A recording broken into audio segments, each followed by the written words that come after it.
Idea से पर्दे तक कैसे सोचता है फिल्म का लेखक। Ramkumar Singh, Satyanshu Singh. Chapter 6 theme. A film is or should be more like music than like fiction. It should be a progression of moods and feelings. The theme, what's behind the emotion, the meaning, all that comes later. Stanley Kubrick। जब आप film का काम कर रहे होते हैं तो लोग आपसे पूछते हैं आपकी फिल्म की थीम क्या है। बहुत लोग कहानी से ज़्यादा थीम के बारे में जानना चाहते हैं। ये लोग कुछ समझदार और बुद्धिमान लोग हैं। आम लोगों को थीम से ज़्यादा कोई मतलब नहीं होता। आम दर्शकों को कहानी से मतलब है। उन्हें सिनेमा में हंसने या रोने से मतलब है। वे कहानी से भावनात्मक रूप से जुड़ते हैं, लेकिन उनमें इतनी समझ होती है कि आपकी थीम उन तक जरूर पहुंच जाएगी। आपको घोषणा नहीं करनी चाहिए, वो आपूर्ति रूप से आपके दिमाग में चल रही होती है। अगर आपने सामने आकर थीम बता दी तो फिर आपकी कहानी पीछे रह गई। कहानी बनाने के पहले अगर आपने थीम चुन ली है तो एक और ख़तरा रहता है कि आप कहानी की सच्चाई और उसके भावनात्मक असर से ज़्यादा थीम पर ध्यान देने लगते हैं। इससे न सिर्फ कहानी उबाऊ लगने लगती है, उसका असर भी सीमित हो जाता है। यही वजह है कि हमने थीम पर चर्चा पहले नहीं की, लेकिन अब हम थीम की बात करेंगे क्योंकि थीम की स्पष्टता आपके लेखन को दिशा देती है, खासकर आपके दूसरे अंक को, जिसमें भटक जाना लेखक के लिए आम बात होती है। हर अच्छी फिल्म को देखिए, उसके भीतर एक सार्वभौमिक सत्य छिपा होगा जो दुनिया भर में काम करेगा। वो ही सत्य उस कहानी की थीम बन जाता है। इस अध्याय में हम यह समझने की कोशिश करेंगे कि कैसे अपनी कहानी में किसी दर्शन और रूपक का इस्तेमाल करते हुए उसे आप मजबूत बना सकते हैं। आपको खुद से सवाल करना चाहिए कि इस कहानी में आप क्या कहना चाहते हैं और कौन से मुद्दे हैं जिनमें आपको मुखातिब है।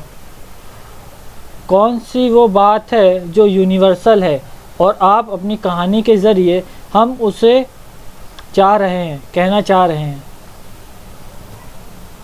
जैसे लगान में ऐसा क्या है जो कहानी के पीछे अमूर्त रूप से छिपा है। एक तो थीम है बचे रहने की, जीवित रहने की। अगर वो लगान भरेंगे तो उनके जीवन पर संकट है। अकाल बहुत भीषण है, बारिश नहीं है, बारिश की संभावना आती है तो खुशी होती है, लेकिन अगले ही पल वो ख़त्म हो गई कि दोगुना लगान लगेगा। रोटी, कपड़ा, मकान की जो बुनियादी ज़रूरत है वह उसकी थीम है। दूसरी है मानवीय जोश और सकारात्मकता। आदमी के भीतर जो लड़ने का भाव है वो उसे कहाँ तक लेकर जा सकता है। न्याय और अन्याय की लड़ाई भी है लगान में, जो स्पष्ट रूप से हम देख सकते हैं। इस तरह प्रेम, बंधुत्व जैसे दूसरे भाव भी हमको दिखते हैं, लेकिन इनमें सबसे ऊपर है अपने आप को बचाने के लिए मनुष्य की जूझने की ताकत, न्याय और अन्याय की लड़ाई। अगर हम कहानी सोचते समय इसी तरह अपनी थीम के बारे में सोच ले तो हमारे लिए सोचना आसान हो जाता है कि न्याय और अन्याय को दिखाने के लिए हम क्या घटनाक्रम इस्तेमाल कर सकते हैं।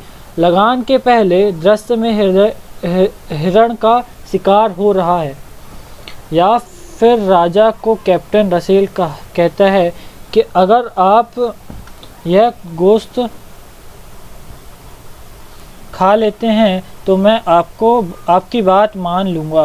राजा शाकाहारी है, वो नहीं खा सकता।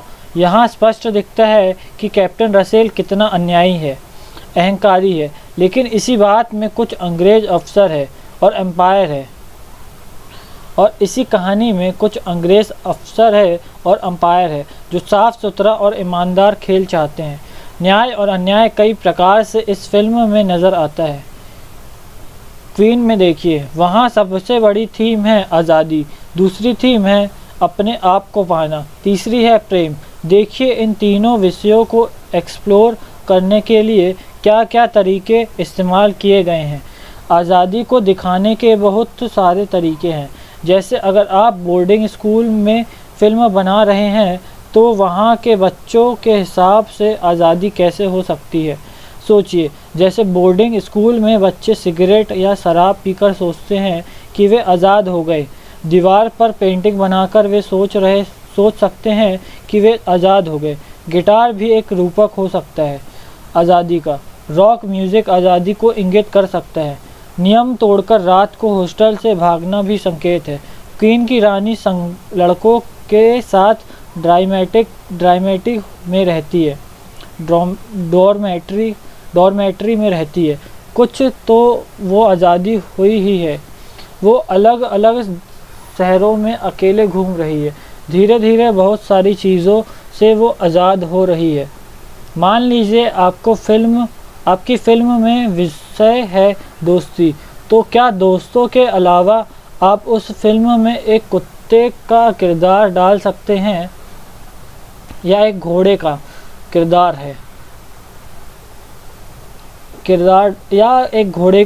डाल सकते हैं।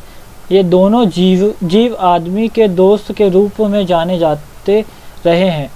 या हम हमारे कथानक के बैकड्रॉप के दुर्योधन और कर्ण की या कृष्ण और अर्जुन की कहानी सुना सकते हैं। इस तरह अपने सोचने के नज़रिए को खुला रखिए। तरीका यह है कि आप अपनी कहानी को बना ले तो सोचें कि उसमें जो थीम है उसके साथ आप एक तरीके से कैसे खेल सकते हैं और दूसरे रूपक कैसे इस्तेमाल कर सकते हैं। रॉबर्ट मकी का कहना है कि हमें शायद ही पता होता है कि हम कहाँ जा रहे हैं, क्योंकि लेखन लगातार एक खोज है। आप लॉग लाइन और सिनॉप्सिस को पढ़ेंगे तो आपको जितनी थीम्स मिल रही है उन्हें लिखते चले और आप इनमें से 3 या 4 थीम्स का चयन करें और अब इन थीम्स को अपनी कहानी के हर किरदार और उपकथानक सब प्लॉट्स के अनुरूप डालकर देखिए। उदाहरण के तौर पर मान लीजिए यदि आपकी थीम युद्ध है तो आप प्रभाव आपके किरदारों और आपके उपकथानक पर होना बेहद ज़रूरी है। या जैसे आपकी थीम चुनाव है तो आपके किरदारों का व्यवहार, कहानी की गति, उन सब में चुनाव का असर दिखना चाहिए। वे उसी थीम से संचालित होते हुए लगने चाहिए। आपकी थीम प्रेम है तो जितने किरदार हैं उन पर प्रेम के प्रभाव दिखने चाहिए। जो थीम्स आप लेकर चल रहे हैं वो आपके सभी किरदार में होनी चाहिए। Image system. सिनेमा में हम पूरी कहानी इमेज के ज़रिए ही कहते हैं। जब आप अपनी कहानी पर काम कर रहे हैं तो कभी कभार यूँ ही सोचिए कि आपकी कहानी के साथ क्या छवियाँ आपके दिमाग में आ रही है।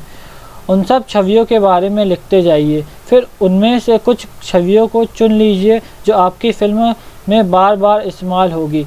जब बार बार कोई छवि इस्तेमाल होगी तो वो फिल्म का इमेज सिस्टम बन जाती है। जैसे मान लीजिए एक लड़का जेब्रा क्रॉसिंग पर सड़क पार कर रहा है। अगर आप बार बार इस ब्लैक एंड वाइट के पैटर्न का इस्तेमाल करेंगे तो ये आपका इमेज सिस्टम बन जाएगा। फिर कहीं आप शतरंज का बोर्ड इस्तेमाल करेंगे। इस काले सफ़ेद को दर्शक पहचानने लगता है। हमारे दिमाग में हमारे देश, समाज और हमारी सांस्कृतिक पृष्ठभूमि के अनुसार हर छवि का एक मतलब होता है। जैसे कि अगर एक कपड़ा है जो ऊपर से केसरिया, बीच में सफ़ेद और नीचे हरा है तो हिंदुस्तानियों के लिए वह राष्ट्रीय झंडा हो जाएगा। इस इमेज को देखते ही आप में देशभक्ति का भाव आएगा, लेकिन किसी दूसरे देश के आदमी के लिए उस इमेज का, उस तरह के कपड़े का कोई ख़ास अर्थ नहीं होता। सही छवि के अनुसार चुनाव और उनके सही उपयोग से आप अपनी कहानी में नए अर्थ ढूंढ सकते हैं। इमेज सिस्टम 2 तरह के होते हैं। एक बाहरी इमेज प्रणाली और दूसरी है आंतरिक इमेज प्रणाली। बाहरी इमेज प्रणाली वो है जिसका पूरी दुनिया में एक ही मतलब है।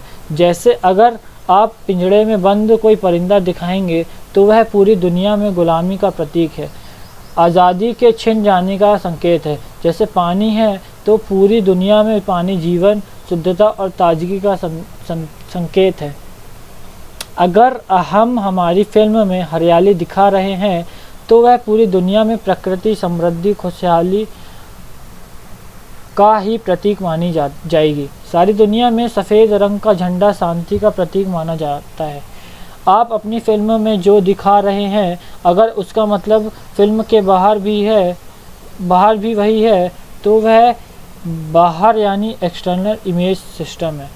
आप अपनी कहानी को बना ले तो सोचें कि उसमें जो थीम है उसके साथ आप नए तरीके से कैसे खेल सकते हैं और दूसरे रूपक कैसे इस्तेमाल कर सकते हैं। इंटरनल इमेज सिस्टम वह है कि जो फिल्म आप लिख रहे हैं उसके अंदर ही उसका मतलब है, बाहर उसका कोई अर्थ नहीं है। जैसे मान लीजिए आपकी फिल्म एक मर्डर मिस्ट्री है, जो हत्या हुई है वो स्विमिंग पूल में हुई है। जांचकर्ता या जासूस उस हत्या के रहस्य को सुलझा रहा है। वो जब घर आता है तो अपने बाथटब में उसे एक मरा हुआ कुत्ता मिलता है। तो गौर करिए कि इस फिल्म में पानी का इस्तेमाल मौत को इंगित करने के लिए हुआ है। आमतौर पर पानी का मतलब जीवन, पवित्रता और वैभव के लिए होता है, लेकिन यहाँ आपने उसकी परंपरागत छवि को तोड़ दिया। यहाँ इसका मतलब हत्या, रहस्य और मृत्यु के लिए इस्तेमाल हो रहा है। तो पानी का मतलब इस फिल्म में कुछ और है और इससे बाहर कुछ और है। इसको हम इंटरनल इमेज सिस्टम कहते हैं। फिल्म स्वदेश को याद करिए। यह मोहन भार्गव एक बच्चे के हाथ से पानी खरीदकर पीता है, तो उस पानी का मतलब अपना घर है, स्वदेश है, गांव है, जबकि पानी का मतलब दुनिया में गांव नहीं है। लेकिन इस फिल्म में आप आगे देखिए कि इसी पानी का इस्तेमाल करके वो गांव में बिजली लाता है। तो इंटरनल इमेज सिस्टम का आपकी कहानी के दायरे में एक खास मतलब होता है। कहानी का संदेश। कहानी के संदेश को लेकर अगर अलग अलग लेखक और पटकथा लेखन के विद्वान अलग राय रखते हैं, सबके अपने पक्ष है, लेकिन हमारे हिसाब से कहानी का संदेश ऐसा होना चाहिए जिसकी अपनी एक ड्रामेटिक अहमियत हो और जो कहानी को विकसित करने में हमारी मदद करे। यह बात हम पहले ही कर चुके हैं कि आपकी कहानी का अंत ही दुनिया के प्रति आपका नज़रिया सुनिश्चित करता है। इसका अर्थ यह है कि अपने ड्रामेटिक अंत में ही कहानी अपने संदेश को हासिल करती है।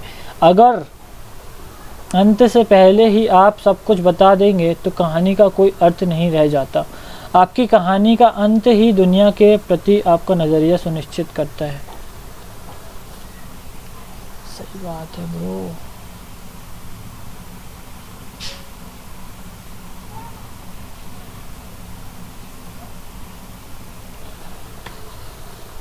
जैसे उड़ान का अंत बताता है कि पंख खुलने की देरी है, बस परिंदे उड़कर आसमान चूमेंगे। किसी के सपनों को आग दबाकर नहीं रख सकते। दिलवाले दुल्हनिया ले जाएंगे का अंत बताता है कि कुछ भी हो जाए दिलवाले दुल्हनिया ले जाएंगे। सच्चे प्यार में इतना शक्ति होती है। कहानी के संदेश को आप एक बयान या वक्तव्य के बजाय एक समाधान या जवाब की तरह देखें तो अधिक कारगर होगा। वो जवाब जिस सवाल का है वो सवाल आप अपनी कहानी के पहले अंक में उठा रहे हैं। मिसाल के तौर पर लगान के पहले अंक में सवाल ये उठता है, जब क्रूरता, निर्दयता हर सीमा को पार कर चुकी होगी तो सीधा साधा और असहाय इंसान कैसे अपने आप को बचाएगा। यह सवाल एक नाटकीय सवाल है। इसमें आप नायक और खलनायक की ताकतों को पूरी तरह इस्तेमाल कर रहे हैं। पूरी फिल्म इस सवाल का जवाब ढूंढने की कोशिश है। इस दौरान हम खलनायक की निर्दयता का चरम भी देखेंगे और नामुमकिन को मुमकिन बना देने वाले उन आम निरीह लोगों के साहस को भी देखेंगे। जवाब एकदम अंत में जाकर मिलेगा कि सच और साहस में हम बड़े से बड़े अत्याचार को पराजित कर सकते हैं। दिखने में यह एक बयान लगता है, लेकिन गौर करिए, यह एक जवाब है उस सवाल का जो हमने पहले अंक में उठाया था। क्वीन को देखिए, कोई किसी को बेहद डूबकर प्यार करता है, सपने देखता है, उसका दिल टूट जाए तो क्या वह कभी उबर सकता है?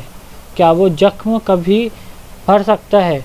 क्वीन के पहले अंक से जब रानी को उसका मंगेतर ठुकरा देता है तो यह सवाल खड़ा होता है कि क्या रानी इस सदमे से जीवन में बाहर निकल पाएगी। पूरी फिल्म इस सवाल का जवाब ढूंढने की कोशिश है। इसका जवाब अंत में आता है कि जब आप अपने आप से प्यार करने लगेंगे, जब आप अपना किनारा खुद में तलाश लेंगे, जब आप खुद को अपने गले लगा लेंगे, तो आप बड़े से बड़े जख्म से मुस्कुराते हुए निकल जाएंगे। जख्म भर जाएगा, ऐसे भर जाएगा कि उसका निशान भी नहीं दिखेगा। फिल्म उड़ान को देखिए, किसी कलाकार के मन में मासूम सपने हैं, उन सपनों को मारा जा रहा है, दबाया जा रहा है। एकदम विपरीत हालत में क्या वो सपने कभी अपना रास्ता ढूंढ पाएंगे? इसका जवाब अंत में आता है, जिस दिन हमें रोकने वाली ताकत से लड़ जाएंगे तो खुद ब खुद रास्ता मिल जाएगा। अगर कहानी में इस तरह सवाल और जवाब तैयार कर ले तो हमें समझ में आ सकता है कि हमारी फिल्म क्या है, वह किस बारे में है और कौन सा संदेश हम दर्शक को देना है। आपको एक सामान्य सार्वभौमिक सत्य से वह सवाल निकालना है और उसका जवाब खोजना है। सवाल एकदम दार्शनिक सा हो सकता है, लेकिन वो कहानी के साथ जुड़ा हुआ होना चाहिए। रॉबर्ट मकी ने इस सवाल को प्रेमिस कहा है, जवाब को कंट्रोलिंग आइडिया कहा है। आपकी फिल्म कहानी के दूसरे अंक में नायक कितनी भी कोशिश कर ले, उसका संघर्ष खत्म नहीं होगा और कंट्रोलिंग आइडिया या कहानी का संदेश स्थापित नहीं हो सकता। उसके लिए कहानी को तीसरे अंक में जाना होगा। विरोधी शक्तियों से नायक को क्लाइमैक्स में भीषण युद्ध करना होगा, तब ही जाकर फिल्म अपना अंत ढूंढ पाएगी। वो अंत दर्शकों को भावनात्मक सुख भी देगा और इस तरह से ढूंढा गया कंट्रोलिंग आइडिया सरलता से दर्शकों को सोचने पर भी मजबूर कर देगा। बिना एक सार्वभौमिक दार्शनिक सत्य के आपकी कहानी सतही रह जाएगी और बिना एक भावनात्मक अनुभव के आपका संदेश निरस हो जाएगा।